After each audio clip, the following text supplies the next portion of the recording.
그럼에도 여러분들은 끝까지 주의 말씀으로 은혜를 받을 수 있는 그런 마음으로 함께 나아가기 바랍니다. 귀가 있어도 우리가 듣지 못하는 소리는 훨씬 많습니다. 혹시 여러분들 지구가 돌아가는 소리 들어보셨습니까? 지구가 돌아가는 소리, 창조과학에서도 물건이 배웠을 건데, 배웠죠, 그죠? 어마어마하게 큰 소리죠, 그죠? 근데 그 소리를 우리가 들을 수가 없습니다. 가청 주파수를 넘어섰기 때문입니다. 그러면 엄청난 괴음이 지구 돌아가는 소리도 모른다, 듣지를 못한다. 그러면 혹시 개미 소리를 들어보셨습니까? 개미가 무슨 얘기를 하는지 들어보셨느냐 말입니다. 게다가 여러분들 개 소리를 이해하십니까? 샤우샤우 이렇게 같이 치면은 도무지 그 소리가 무슨 소리인지 이해할 수가 없을 것입니다. 돌고래 소리, 이번에도 돌고래 소리 들어봤는데 그 소리도 무슨 소리인지 이해할 수 없고 알아들을 수가 없습니다. 그러면 인간이 들을 수 있는 소리는 겨우 인간끼리 하는 이야기들, 또 인간이 내는 괴명들, 소음들 외에는 들을 수 없는 소리가 훨씬 더 많다라는 사실입니다. 우리는 우리 스스로 잘 알아듣고 잘 알아볼 수 있다라고 생각하는지는 몰라도 우리 귀는 여전히 닫혀져 있습니다. 또 우리의 눈도 보지 못하는 것이 훨씬 더 많다라는 사실입니다. 그래서 우리는 항상 판단의 오류, 잘못된 판단 속에 살기 마련이다 라는 사실입니다. 제가 이렇게 소론을 내려도 참 인정하기 쉽지 않은 것은 내가 그래도 판단 내리는 것이 정확하다라고 자신을 가질 수가 있는 그런 삶을 여태껏 살았기 때문에 내 자신의 판단이 잘못되었다. 그리고 그것도 하나님 편에서 또 초월적인 어떤 존재에 의해서 판단이 잘못되었다는 것을 인정하기는 참으로 어려울 것입니다. 그러면 여태껏 흘렀던 역사를 한번 생각해 보십시오. 역사도 우리가 판단할 때 사람들은 저마다 다른 시각으로 판단을 할 것입니다. 혹시 우리는 일본 제국주의나 히틀러나 이런 사람들에 의해서 유태인들을 학살하고 그런 수많은 피 묻은 역사를 볼지는 모르겠지만 그 역사들을 위하여서 목사들조차도 무솔리니를 찬양하는 설교를 했습니다. 왜? 예수를 죽인 유태인을 죽이는 것을 정당화했다라는 사실입니다. 지금은 흘러와서 그 역사에 대하여서 평가를 하는지는 몰라도 그때 당시만 해도 모두가 다 뒤틀린 시각으로 제대로 되어진 역사를 판단하지 못했다라는 것입니다. 정치를 논할 때도 누구는 죽일 놈이고 누구는 살 놈이다라고 판단하는지 몰라도 제각각 서로 다른 시각으로 판단할 뿐입니다. 우리가 판단할 수 있는 시각도 제한되어져 있다. 결국 우리가 아는 수준만큼만 평가할 것입니다. 내가 배웠고 살아왔던 환경에 의해서만 판단하는 것이지 전체적이고 통합적이고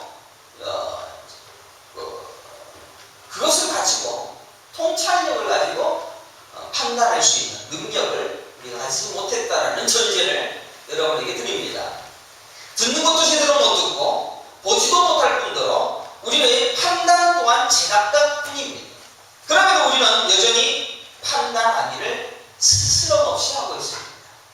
하나님이 존재하시는 영원 속에서 만드신 지극히 작은 우주, 그 속에서도 지극히 작은 천과 같은 지구, 그리고 거기에서도 점에도 지나지 아니하는 너무나도 연약한 존재인 우리가 판단하는 그것을 그렇게 할 것, 이렇게 할 것, 그것이 과연 괜찮은 판단이고 맞는 판단일까라는 생각을 해보게 되어집니다. 제대로 알아듣기는 하는 이야기가 우리에게는 있습니까? 전부 부정해도 조금도 아깝지 않아 정말 쓰레기 같은 판단들이 우리의 삶에 머리끝에서 발끝까지 다 가지고 있다는 것입니다. 거기서부터 시작합니다. 귀 있는 자는 들을지어다. 예수님께서 왜 그런 말씀을 이스라엘 땅에서 시작을 했겠습니까? 왜 이스라엘 민족에게 너희들이 귀 있는 자는 들을지어다 라고 하면서 너희들이 듣는 시각과 보는 것과 아는 것들이 다 뒤틀렸다 라는 것을 먼저 그들에게 인식시킴으로 복음을 증거하고 있다는 것입니다.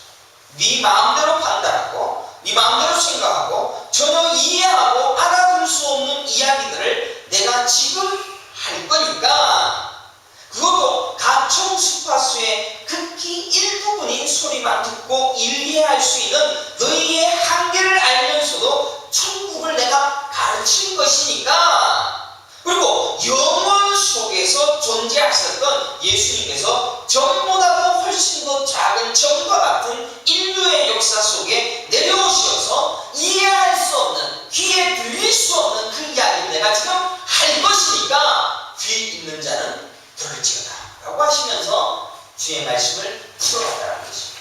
특별히 천국에 대한 이야기를 하실 때마다 귀 있는 자는 들을지어다 라고 말씀을 하셨습니다. 그러면 저는 오늘 창세기를 통하여서 또 한 번 가인 얘기나 노아의 얘기나 수십 번 더, 수백 번 더 들었을 것입니다. 그래도 또 합니다. 무한 반복으로 오늘 가인과 아벨 그리고 노아의 이야기 잠시 말씀 나누면서 어떤 모습이 우리의 잘못되어진 판단의 모습이며 또 어떤 것이 바르게 살아가야 될 모습인가, 똑같은 설교를 또 하는 거니까 그렇게 어렵지 않을 겁니다. 우리는 이 땅에서 우리의 역사를 놓고 볼 때 절대로 내가 아는 것만큼만 판단하고 그것을 정답이라고 생각했을 것입니다. 여러분의 인생 전부 다 여러분이 판단하고 보고 있는 모든 것들이 옳다라고 인정하는 것이 다 맞다라고 생각할 것입니다. 목사가 얼마나 대단해서 여러분이 가진 그 판단들을 잘못되었다라고 말하겠습니까? 목사도 사실은 잘못된 판단을 많이 가지고 있습니다. 성경을 열심히 보고 또 이것이 맞을 거니 라고 추측할 따름이지, 정말로 그렇게 믿게 되어지는 하나님의 음성으로 내 음성 안에 내 몸에 계신 성령께서 깨닫게 해주시는 것을 말할 뿐이지, 저도 판단 오유투성입니다. 하지만 분명한 것은 성경이 말씀하시는 것이 무엇인가, 또한 역사적인 흐름 속에서 하나님의 말씀이 어떻게 그들에게 주어졌으며 그 말씀대로 살지 못했던 수많은 사람들이 잘못된 판단에 의하여 죽어가고 있다라는 사실을 성경을 통하여 살펴본다면 적어도 하나님의 말씀이 어떠한 것이 잘못되어졌다라는 것을 지적하는 것을 깨달을 수가 있을 것입니다. 그러니까 오늘 설교를 잘 들으시고 여러분이 한번 판단해 보십시오. 제가 잘못된 판단을 할 수도 있으니까 그럼에도 성경을 들어보고 여러분들이 진짜 맞는 소리인가 설득하려고 제가 설교하는 것이 아니라 성경만 설교를 해보려고 하고 있습니다. 가인과 아벨 이야기를 잘 알고 있을 것입니다. 가인을 통하여서 첫 번째 잘못된 판단의 선봉에 서게 만듭니다. 물론 하와도 있었고 아담도 있었습니다. 그러나 가인을 제가 꼭 지적해서 정확한 하나님의 경고의 말씀을 살펴보려고 합니다. 이 가인은 어떤 행위를 했던 사람이냐? 내 행위, 내 일, 내 제사, 내 능력으로 했던 모든 것들을 맞다, 내 것이 인정되어질 수 있다라고 판단하면서 그의 삶을 살아냈습니다. 자신이 한 것이 맞다라는 것을 증명하기 위하여서는 그 어떤 방법도 멈추지 않았다는 것입니다. 그래서 내가 한 행동이 정당화되기 위해서는 살인도 마다하지 않았던 사람이 가인이었습니다. 그런데 자신의 정성껏 준비한 하나님께 드리는 제사가 거부되어졌습니다. 자, 여러분들 생각해 보십시오. 내가 하나님 앞에 예배를 드리러 왔습니다. 이 예배를 드리는 것이 정성껏 드렸기 때문에, 내 힘으로 드렸기 때문에 하나님의 제사를 받아야 한다라고 내가 인정합니다. 내가 판단합니다. 이제 인상을 되게 생각하시고, 내가 드리는 제사이기 때문에 또 내가 내 힘으로 드리는 제사이기 때문에 반드시 하나님은 이 제사를 받으셔야 합니다 라는 내 판단이 앞서서 예배를 드리게 되어진다는 것입니다. 정당화되어지고 인정되어지기 위하여 제사를 드렸는데 하나님께서는 그 제사를 거부하십니다. 안 받으십니다. 자기가 인정받아야 됨에도 불구하고 자신의 판단이 옳다라는 인정을 받아야 한다라는 그 가인이 하나님 앞에 거부되어졌습니다. 여러분도 어떠시겠습니까? 여러분의 인생에서도 내 판단이 옳다라고 생각하는 것이 거부되어졌을 때 얼마나 괴롭겠습니까? 그래서 내 제사를 안 받고 내 동생 아벨의 제사를 받았기 때문에 이 아벨을 죽여서 내가 인정받는 것, 내 판단이 맞다. 얘는 죽어버리고 사라지기 때문에 나만 받아서 제사 드리는 이것이 가장 정당한 행위로서 살인을 했다라는 사실입니다.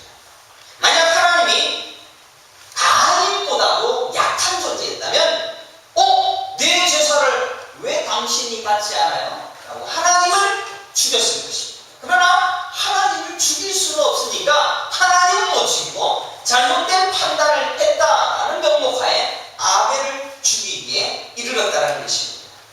자신의 제사가 받아들여지지 않은 것에 대하여 회개가 없고 끝까지 자기를 증명하려고 했다는 것입니다. 내가 드린 제사는 절대로 폐기되어서는 안 됩니다. 내가 신이기 때문에 내가 절대로 하나님께 드려진 이 제사와 행위와 판단은 실수가 없습니다. 라는 것을 보여주는 것이 살인이었다는 것입니다. 하나님을 살해할 수가 없습니다. 그 반대급부에 하나님의 제사가 인정받은 아벨을 죽임으로 자기의 판단을 합당하게 여겼다는 사실입니다. 그것이 무엇이 잘못입니까? 라고 질문할 것입니다. 오늘날 모든 인간들의 공통적인 자기 합리화, 자기 칭찬으로 가는 사고방식, 이것이 인간의 모든 사고의 전반에 나와 있는 사고방식일 것입니다. 사실은 여러분들 제가 이렇게 얘기를 드리는 것에 대하여 하지만 의문이 많이 들 겁니다. 나는 내 판단이 옳다라고 생각하고 살아갑니다. 그것을 부정을 시키니까 이해하기가 어려울 겁니다. 자신의 공로, 업적, 그것을 근거로 칭찬 트렌드. 목사가 교회를 개척을 하고 어떤 목사님이 얘기를 하기를 다른 교회에 계셔서 죄송합니다. 내가 열심히 고생을 하고 열심히 애쓰고 정말 고생해서 교회를 세웠더니 이렇게 복으로 갚아주는구나 라는 이야기를 합니다. 그게 맞는 이야기입니까? 내 업적이 있습니까? 없습니까? 여러분들 적어도 없다라고 생각하고 있지 않습니까? 없다라고 생각하기 때문에 칭찬이나 상급은 없다라고 생각하지 않습니까? 이것이 인본주의입니다. 그리고 이것은 죄입니다. 또 악입니다. 인본주의에 평생 동안 우리는 빠져 살면서 여기를 극복하지 못하고 신본주의로 변화되어지는 삶을 살기 위하여 끝내 싸우다가 우리는 천국에 가게 되어질 것입니다. 목사가 이런 얘기를 하니까 얼마나 믿겠습니까? 지만 목사냐라고 생각합니다. 자기를 인정받게 하는 그것이 죄라고 하는 목사도 미워할 것이고 그것이 죄라고 하는 이 성경도 솔직히는 읽기가 힘들 것입니다. 게다가 이렇게 가르치는 하버스트 교회에 나와 있는 여러분들도 참 버거울 것입니다. 결국 아벨은 피의 제사를 드렸습니다. 내 공로의 제사가 아닙니다. 어린 양의 희생으로 드려진 제사를 드리고 그 합당한 제사를 드리고 그는 형에게 맞아 죽었습니다. 그리고 그가 그의 인생을 두고 한 가장 큰 소임은 가인의 죄를 폭로시켜버리는 일을 하고 죽어버렸다는 것입니다. 이해가 되십니까? 가인의 입장에서는 결단코 아벨이 자기를 위하여 죽어준 것이 고마운 일이 아닙니다. 아벨이 안 죽어주고 이놈이 도망을 가버리면 더 좋겠죠. 그런데 이 아벨이 내가 죽였기 때문에 이 아벨이 죽어줌으로 말미암아 내 죄가 드러나는 거지. 그러니까 자신의 판단을 합리화해 줄 방법으로 아벨을 죽였지만 아벨이 죽은 것으로 인하여 내 죄가 폭로되어졌다는 이야기. 사랑하는 성도 여러분, 목사가 그리스도의 핍박을 받아야 된다라고 말씀하고 있습니다. 그것은 예수님이 산상수훈으로 우리에게 말씀해 주신 말씀입니다. 의를 위하여 왜 핍박을 받습니까? 아벨이 하나님께 자기 희생의 제사, 내 피도 아닌 하나님 어린 양의 피로 드려진 제사, 그것이 의 아닙니까? 그죠? 이건 어려운 이야기죠. 의를 위하여서 하나님께 제사를 드렸어요. 내 의를 위한 제사가 아니고 하나님의 의를 위하여 제사를 드림으로 말미암아 가인에게 핍박받아 죽임을 한다는 것이죠. 이게 의를 위하여 핍박받는 자의 모습이라는 것입니다. 우리가 잘못된 판단에 가인에게 맞아 죽음으로 말미암아 그들의 죄를 폭로시켜버리는 삶을 사는 것, 이것이 의를 위하여 핍박받는 삶의 모습이라는 것입니다. 그래서 우리는 의를 위하여 핍박을 받는 삶을 평생 사는 성도의 삶을 살아갈 뿐이라는 것입니다. 의의 속성이 무엇입니까? 의는 죄를 죄로 드러나게 만듭니다. 그리스도인들이 바로 그 삶을 살아갈 것입니다. 내가 죽음으로, 내가 의를 위하여 박해를 받음으로 말미암아서 이 의를 지키는 나의 인생을 통하여 내 의를 죽여버리고 하나님의 의를 방해하는 그 세력들의 죄가 드러나게 되어지는 그런 인생을 살다가 죽게 되어지는 그 인생, 그것이 성도의 인생이라는 것입니다. 예수님도 이 땅에 오셔서 그 첫 번째 폭로의 일을 하셨습니다. 예수님도 어떤 일을 하시다가 하셨습니까? 구약의 선지자들도 전부 그 일을 하다가 하셨습니다. 이사야 선지자도 예레미야 선지자도 옷을 벗고 똥을 부어 먹으면서 에스겔 선지자가 그런 범죄한 누추한 모습, 더럽고 흉한 모습을 그들에게 보여줍니다. 그들에게 보여주고 난 후에 그들은 예레미야 선지자나 이사야 선지자나 에스겔 선지자를 다 죽여버립니다. 그런 죽음의 삶. 그래서 내가 똥을 먹는다. 너희들이 하는 짓이 똥 먹는 것이다. 옷을 벗는다. 수치심이 없이 돌아다닌다. 이 수치심 없이 돌아다니는 너희의 죄악의 모습을 내가 드러낸다. 라는 그런 선지자의 삶을 살았다는 것입니다. 그래서 여러분들 각각 선지자예요. 그렇게 하셔야 됩니다. 호세아 선지자는 어떤 삶을 살았습니까? 호세아 선지자의 와이프가 고멜입니다. 그렇죠? 이 고멜은 창녀였습니다. 이 창녀를 데리고 살아라라고 하나님께서 명령을 내리십니다. 선지자가 그래도 자기 사모님 아닙니까? 사모님이라면 그래도 고귀한, 또 가문에 또 믿음도 좋고 그런 사람이 사모가 되셔야지 그 선지자가 존경을 받을 텐데 선지자 마누라로 창녀를 삼으라고 하나님이 명령을 내립니다. 왜? 이 고멜과 같은 창녀인 그들이 이스라엘 민족이다. 그리고 이 호세아 선지자가 하나님이다. 라는 것을 보여주기 위해서 호세아는 이 삶을 살아라라고 했던 것입니다.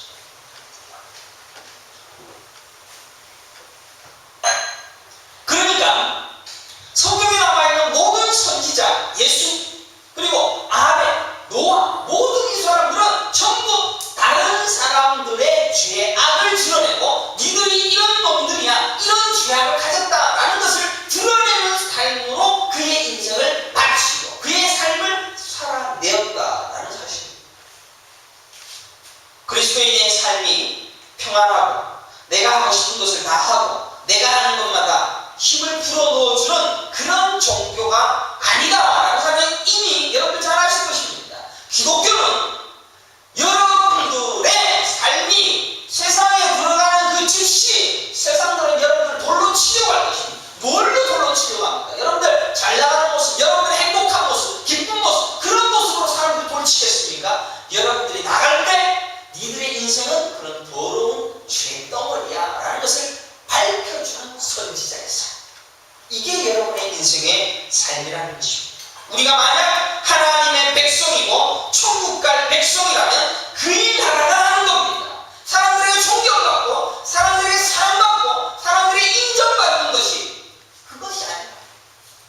오히려 하나님을 미워하고 하나님을 싫어하는 수많은 죄인들은 우리가 가는 곳곳마다 초록 때문에 초록이 없었으면 내 죄악이 안 드러날 건데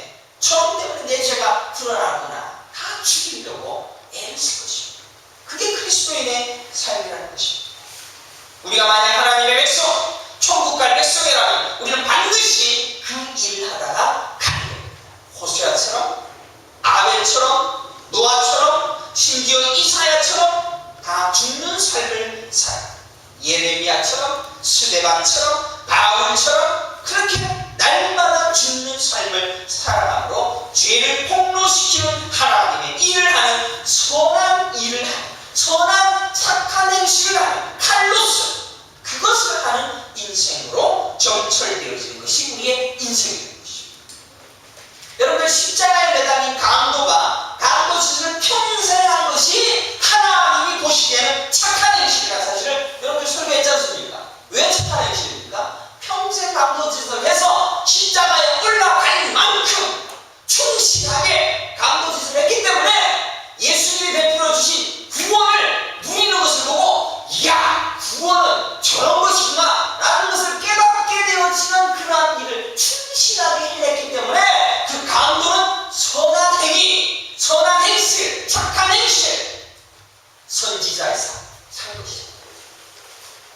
그래서 여러분들 악한 삶을 살아간 것이 어떤 면에서는 악한 행위를 하는 목사가 어떤 면에서는 나에게 유익입니다.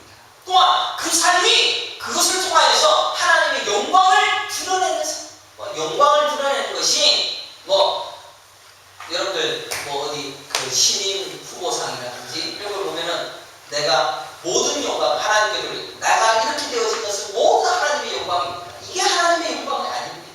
하나님의 영광은 아름답고 멋있고 포장되어진 어떤 존귀한 모습으로 되어진 것, 그것으로 영광 받는 것이 아니라 내가 낮아지고 내가 부족하고 내가 이러한 자에게도 하나님의 은혜가 부어지는구나라는 것을 깨닫게 하는 것, 그것이 하나님께 영광 올려드리는 그러한 삶이라는 것입니다. 이게 인본주의고 신본주의의 다른 점입니다. 그리스도인들이 무슨 착한 일을 해서 칭찬 듣는 것도 아니고 인정받는 것도 아닙니다. 여러분들 선교사들이 착한 일 많이 하죠, 그죠? 많은 것 베풀어주고 나누어주고 이런 것 해주고 그래서 사람들이 존경해주고 그래서 이러한 많은 사람들이 옹호해줘서 이야, 저 선교사는 가는 곳마다 자기의 희생의 삶을 사셨어 라고 칭찬해주는 그것은 하나님이 원하시는 선교 행위가 아니다라는 것입니다. 왜? 슈바이처를 아시죠? 아프리카에 가서 자기의 박사학위 5개를 다 버려버리고 아프리카에 가서 선교를 했지만 아프리카 사람들은 나중에 슈바이처를 어떻게 얘기했느냐? 저놈은 우리를 이용해서 자기가 존귀해졌다, 자기가 의를 가졌다 라고 이야기를 했다고 합니다. 반대 극부에 있었던 리빙스턴이라는 선교사는 그의 죽음을 같이 울어주는 결론으로 끝이 나버렸고 그런 희생의 삶을 살리더라고 했다라는 사실을 일화로서 전해내려온 것을 보게 되었습니다. 여기에도 상당히 어려운 부분들이 많이 존재하고 있지만 제가 그 정도만 이야기하겠습니다. 그러니까 하나님의 판단과 인간의 판단은 이렇게 다릅니다. 어찌 목사가 여러분들에게 거짓말을 하겠습니까? 전부 성도의 삶은 그리로 점철이 될 것입니다. 제일 죄송하지만 우리가 그 일을 하다가 하는 겁니다.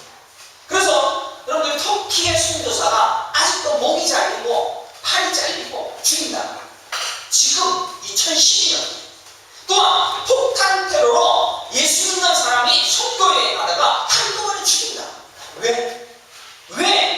지하교에서 찬양하다가 총살당하는 이들이 2012년을 사는 지금도 계속해서 일어나고 있다는 것입니다. 수많이 떨어진 밭의 만라에 여러분들이 살고 있어서 그 삶과는 거리가 멀 것이다 라고 생각할지는 몰라도 여러분의 삶이 바로 그 삶으로 점철되어서 가고 있다는 것입니다.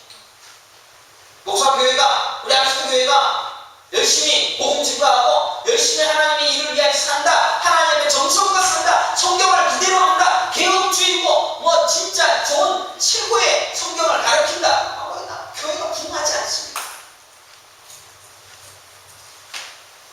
저도 웬만하면 목회 성공해서 좋은 곳에 다니고 좋은 것만 먹고 칭찬 들으면서 인정받는 목사 되고 싶습니다. 누가 아벨처럼 살고 싶습니까? 내가 한 만큼 인정받으려고 합니다.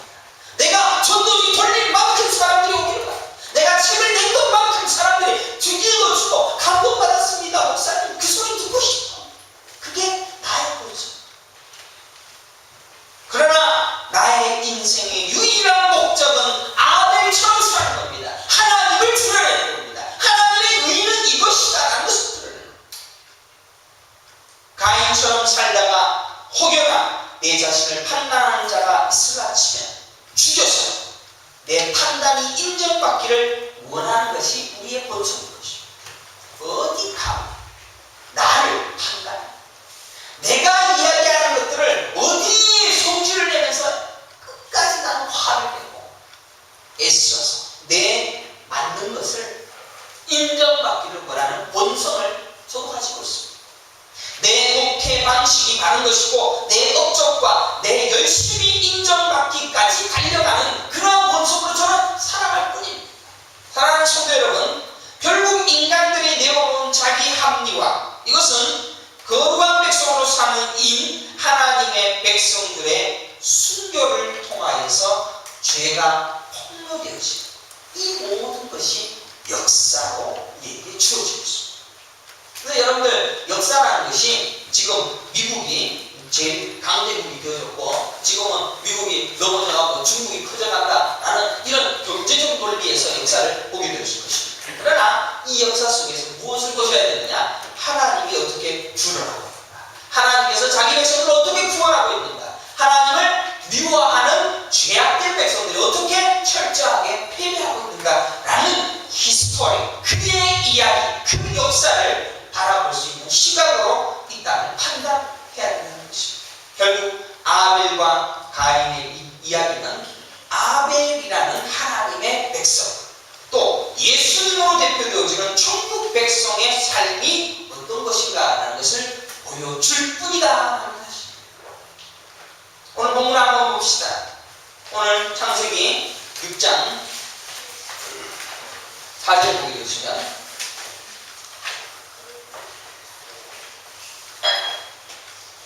당시에 땅에는 네피림이 있었고, 네피림이 뭡니까?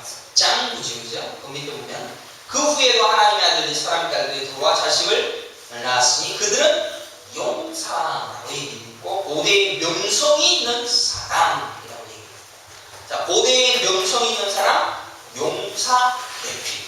오늘날 역사를 주장하는 사람들이 마치 그들인 것으로 우선 착각할 것입니다.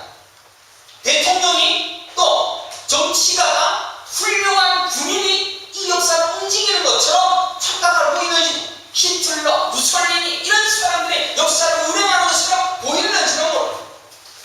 그러나 이 역사 속에서 그들의 모든 모습들을 5절에 단 한마디로 요약, 여호와께서 사람의 죄악이 세상에 가득함과 그의 마음을 생각하는 모든 계획이 항상 악할 뿐임을 보시고 라고 기록했습니다.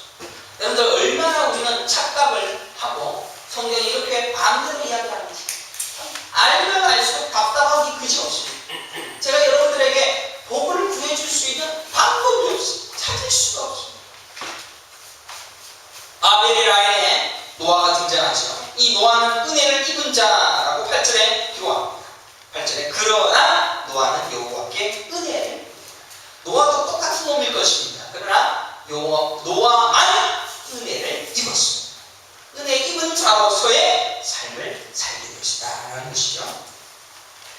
자, 그래서 오늘 6장 4절에 보면 네피림과 거인, 세상의 힘을 추구하고 왕이 되고 싶어하고 고대의 유명한 자들이고 왕이 되고 싶어하는 모든 자들이 추구하는 항목들을 딱 써놓고는 5절에 여호와께서 사람의 죄악이 세상에 가득함과 되어 있죠. 7절에 보게 되시면 이르시되 내가 창조하는 사람을 내가 침에서 쓸어버리되 사람으로부터 가축과 기는 것과 공중의 새까지 그리하리니 이는 내가 그것들을 지었음을 한탄함이니라 하시니라.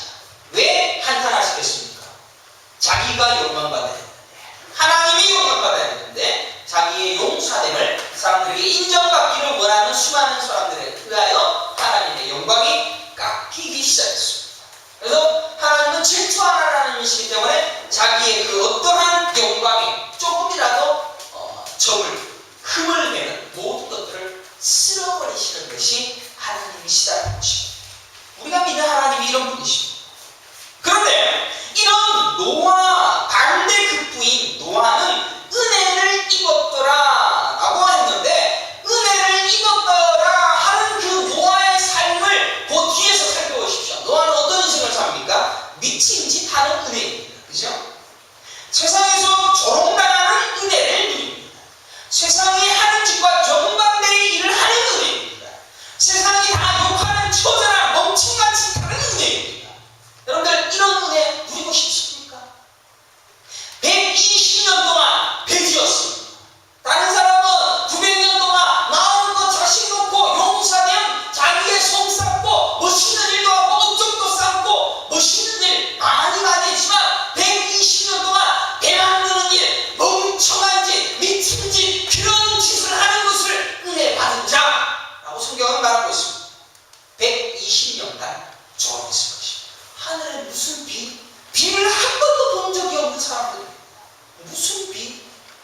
이 세상은 선악의 구조로 판단할 것입니다.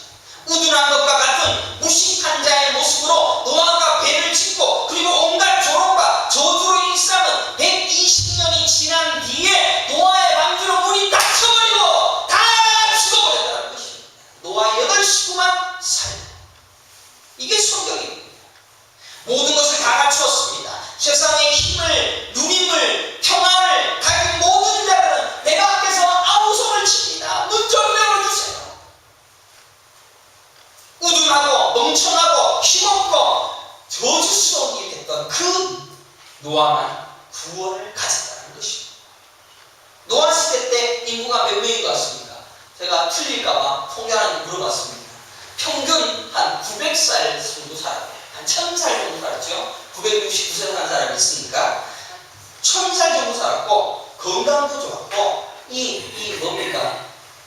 자외선 이런 것들 전혀 안 받았으니까 최고 기우고 너무너무 좋은 시절에 무지무지하게 많이 나왔을 것입니다. 또 먹을 것도 좋았습니다. 좋기 100억은 넘을 것이다 라고 추측을 했습니다. 여러분들 100억 대 8명입니다. 8명만 남기고 다 죽여버렸습니다. 여러분들 대세가 바른 것이다 라고 누가 그럽니까? 이 세상은 많은 것이 이깁니다. 민주주의가 이깁니다. 100억 대 8이라는 8이 구원을 얻고 100억이 전부 다 잘못되어진 판단 속에서 저주받아 죽임 당한 역사가 성경에 기록되어 있지 않습니까? 예수님의 열처녀 비유가 어떠합니까? 여러분 열처녀 비유가 슬기로운 처녀, 우둔한 처녀라고 우리는 깔라서 옵니다. 그러나 여기 잘 들여다보면 10명이 똑같이 신랑을 기다리고 있었습니다. 그리고 5명은 기름을 미리 준비했습니다. 아주 잘한 것이죠. 그러면 5명의 처녀들은 기름을 준비하지 않고 있다가 신랑이 오니까 그때 가서 동네로 가서 기름을 찼습니다. 근데 기름을 삽니까 못 삽니까? 기름 삽니다. 기름 다 채워넣었어요. 5명, 10명 처녀 모두가 다 기름을 다 준비했다는 시간의 차이는 있을는지 몰라도 10명은 다 기름 준비했다는 것입니다. 그러면 이 기름이 중요한 것이 아니다라는 이야기입니다. 이 예화를 볼 때 기름을 미리 준비한 게 유비무환이 중요하다라고 했는지 몰라도 이 10명 중에 5명이 기름을 미리 준비했는데 이 사람이 기름을 다 써버려서 없어졌는지도 모릅니다. 그러니까 미리 준비한 것, 미리 준비하지 않은 것, 이게 중요한 것이 아니라 하나님은 지금 5명, 이미 선택되어진 5명을 데려가시기 위한 종말의 때를 하나님이 예비하셔서 데려가셨다는 이야기입니다. 개개인의 능력이나 자격에 대해서 말씀하시는 비유가 아닙니다. 우리는 자꾸 오해만 합니다. 그래서 나쁜 놈, 착한 놈. 그러나 하나님의 선택에 의한 하나님의 백성들을 5명이 준비되어질 그때를 기다려서 그놈들이 들어올 수 있도록 만드신 하나님의 섭리, 하나님의 은혜가 그에게 부어진 것, 그것이다 라는 것이 그 슬기로운 열처녀의 비유의 핵심적인 이야기입니다. 사랑하는 성도 여러분, 은혜 받은 자로서의 증상이 나타나고 있습니까? 여러분의 인생의 삶에서 은혜 받은 자의 삶의 모습이 드러나고 있다면 잘 가고 있는 것입니다. 혹시 노아와 같은 헛짓거리를 하고 있는 그런 삶을 살아가고 있다면 하나님의 음성이 나의 인생에 주어지고 있고 나는 천국 갈 사람이구나 라고 확신하시는 겁니다. 나는 왜 하는 것마다 다 하는지.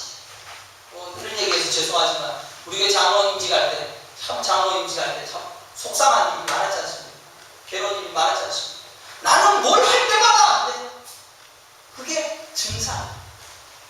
존경받고 인정받고 사람들에게 명예스럽게 되어지는 그런 것으로 우리의 인생으로 가게 하는 것이 아니라 제대로 되어진 순서로 가게 되어지는 것이 아니라 우리의 인생은 계속 역계로 돌아갑니다. 아벨처럼 살게 될 것입니다. 그냥 살다가 하나님 앞에 하나님의 의를 드러내다가 죽는 의를 위한 핍박의 삶을 살다가 죽는 것입니다. 노아처럼 무시받아야 되는데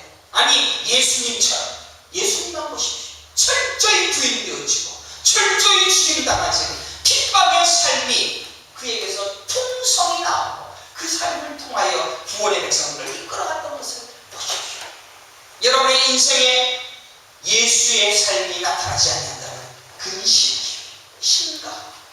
여러분이 지금 해야 할 것은 내 안에서 일어나고 있는 아벨과 같은 증상, 노아와 같은 증상, 눈물이 나도록 감사하는 찬양의 시작점이 되어줄 줄 깨달으라 되는 축원합니다. 내 인생에서 노아와 같은 증상이 수도 없이 나타난다면, 이야, 나는 예수를 위하여서 이렇게 희생하고 죽음과 아픔과 괴로움과 눈물을 날마다 흘리니까 감사합니다. 분명히 이 세상은 노아의 방주처럼 불현듯 물러 심판할 것입니다. 언제 될지 모르지만 천국 문은 닫혀버릴 것입니다. 닫히고 난 뒤에는 절대로 문이 열리지 않을 것입니다. 나중에 천국과 지옥이 확 갈라지면 천국 가는 사람과 지옥 가는 사람으로 갈라질 뿐입니다. 실제적인 종말을 피부로 느낄 수 있는 종말론적 신앙생활을 해야 한다는 것입니다. 5 처녀가 기름 사가지고 옵니다. 분명히 불이 나게 사가지고 기름을 보여줘도 나 기름 사가지고 왔어요. 그러나 문은 닫혀버렸습니다. 문 닫히고 난 다음 기름 보여주기 뭐야? 그건 네가 알아서 써. 절대로 안 열어주고. 여러분의 인생에 그냥 내게 주어진 은혜, 그 은혜 앞에서 하루하루를 살아가는 길밖에는 우리에게 주어진 것이 없습니다.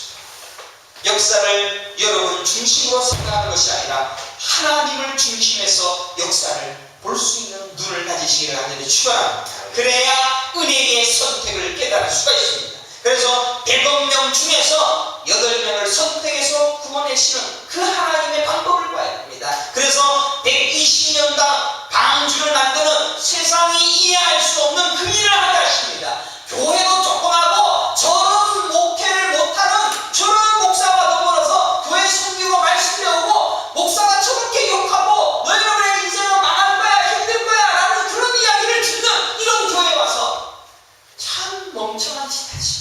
그 인생 살다가 천국 가는 겁니다. 아벨처럼 죄를 폭로하기 위하여 시기와 협박과 핍박으로 죽임당하는 것입니다. 그래서 은혜 받은 자의 증상이 나의 삶에서 나오는지를 돌아봐요.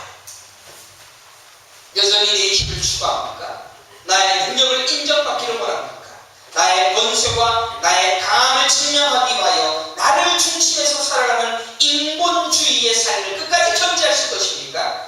내가 이 정도는 대우받아야 된다. 내가 이 정도는 사람들에게 인정받아야 된다. 어깨에 힘을 주고 그렇게 다니십니까? 그것은 전부 노아 시대 때 죄악이 간영했던 당시 시대의 모습이었습니다. 네피림이었으며 용사였으며 존경받는 장로였으며 노아의 모습은 그것이 아니었습니다. 아직도 여러분의 인생 속에서 아직도 노아의 모습보다는 그래도 이 땅에서 네피림으로 살고 싶어요. 장수로 살고 싶어요. 그렇다면 은혜 받은 자가 아닙니다. 은혜 받은 자는 마음이 가난하고 청결하고 온유하며 의에 줄이고 목마르며 의를 위하여 핍박받는 삶을 살아간다라고 예수님은 자신의 삶을 처음으로 이 땅에 내려오셔서 그들에게 백성들에 가르친 첫 번째 설교가 산상수훈으로 그 이야기를 시작하신 거죠. 마음이 가난한 자 천국이 저희 것이다. 의에 줄이고 목마른 자 천국이 저희 것이다. 사랑하는 성도 여러분, 여러분의 선악 구조에 의하여 열심히 선과 악을 판단하며 세상 왕의 세계의 달콤한 세계 속에서 자기의 의인을 즐길지는 몰라도 은혜 없으면 천국 못 갑니다. 그래서 우리의 판단은 아무 의미가 없습니다. 오로지 하나님만이 하실 판단 속에서 우리는 아벨과 노아처럼 바보짓이라도 하면서 순교라도 하면서 천국에 합당한 자로 살아갈 뿐이다라는 것입니다. 인본주의의 냄새라도 날 수 없는 완전한 신본주의의 속에서 구원을 경험하기 위하여 아낌없이 죽는 자의 인생을 살아갈 뿐이다라는 것입니다.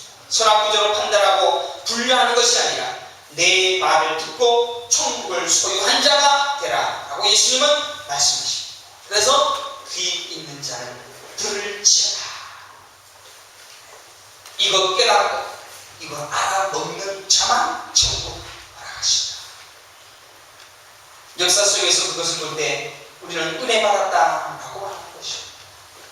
우리는 무슨 이 땅에서 사업 잘 되고 자식 잘 되고 누리고 가지게 되는 것을 은혜 받았다라고 말하는 것이 아니라 그것은 은혜가 아닙니다. 그건 만납니다. 제가 얘기 드렸지 않습니까? 그거는 그냥 하나님이 주신 만납니다.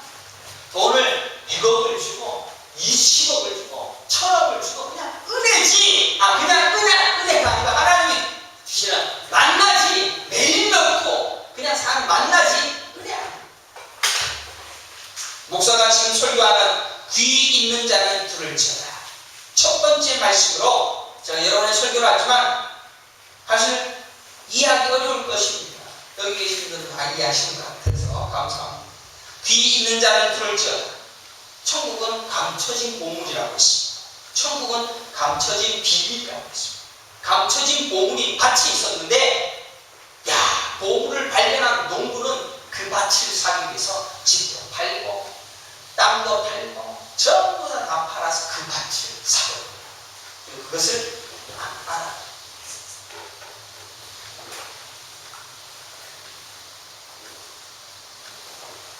귀 있는 자는 들으라 라는 이 말씀으로 우리는 이 땅에서 하나님의 그 말씀 그리고 그 비밀, 감춰진 비밀을 깨달아 아는 그런 인생의 삶을 살아 누려야 된다는 것입니다.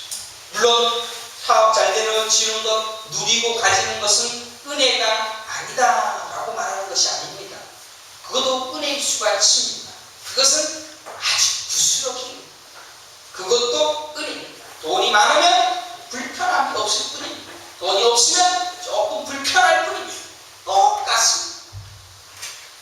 때로는 그것을 가지고 이 물질 가지고 하나님의 은혜를 깨닫게 하는 통로로 사용하시기도 합니다.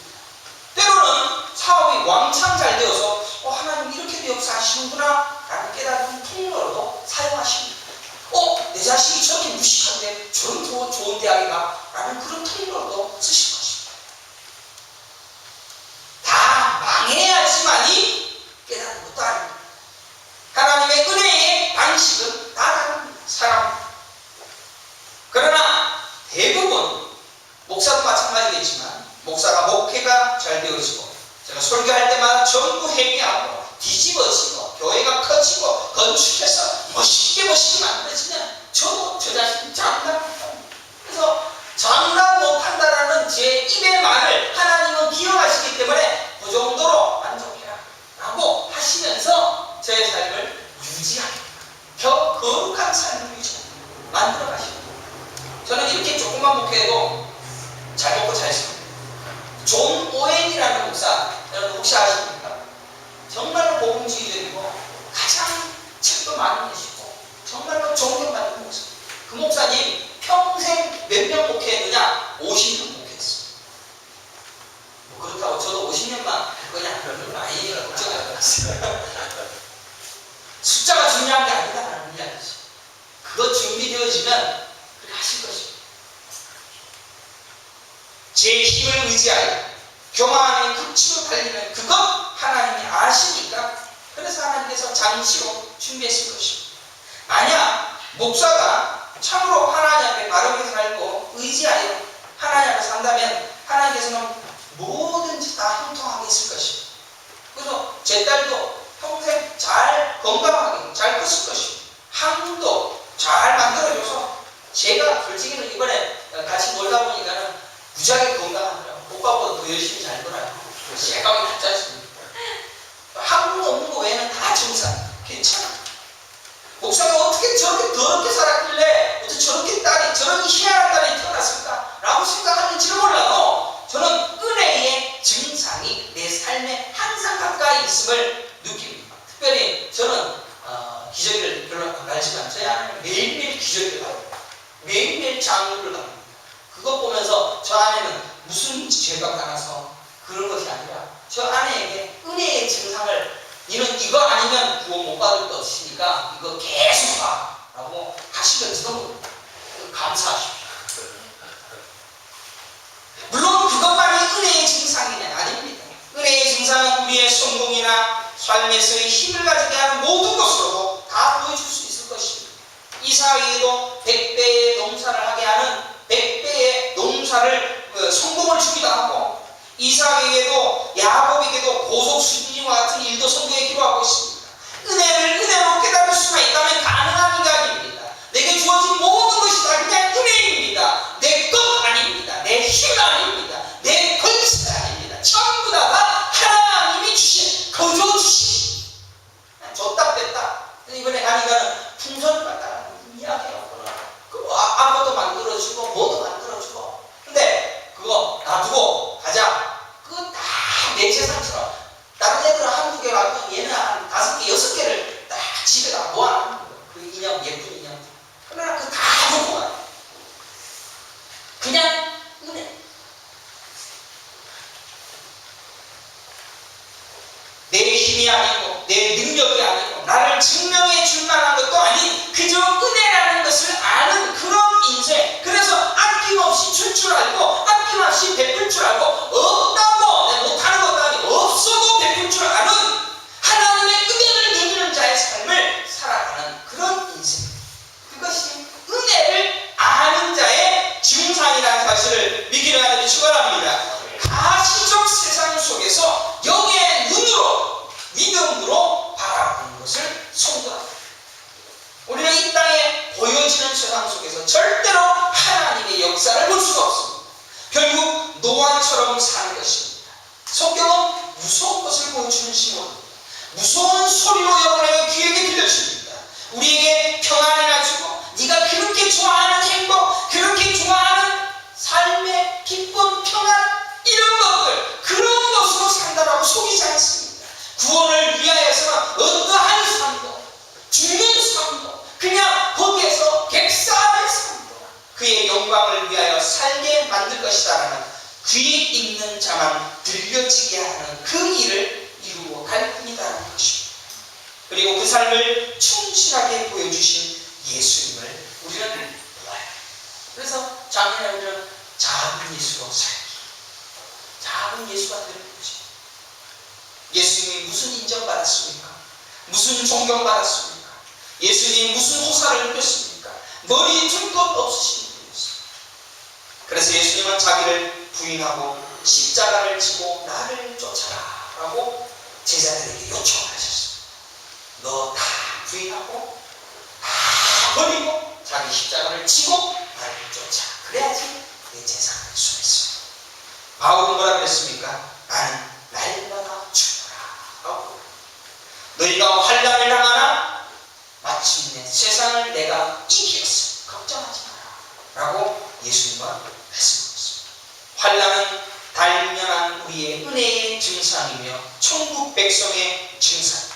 목사가 귀 있는 자는 들을지어다 라고 전하는 이 설교의 말씀, 솔직히 깨닫기 어렵지만 이 비밀을 여러분들 간직하고 이 비밀을 가슴속에 품으면서 조금이라도 내 힘을 축적하는 일을 하기 위하여서, 그것을 위하여서 달리지 마십시오. 그것이 내 인생의 목적이 아니라 너의 가진 모든 것은 내가 다 준 그냥 은혜니까 그 은혜를 가지고 마음껏 살아.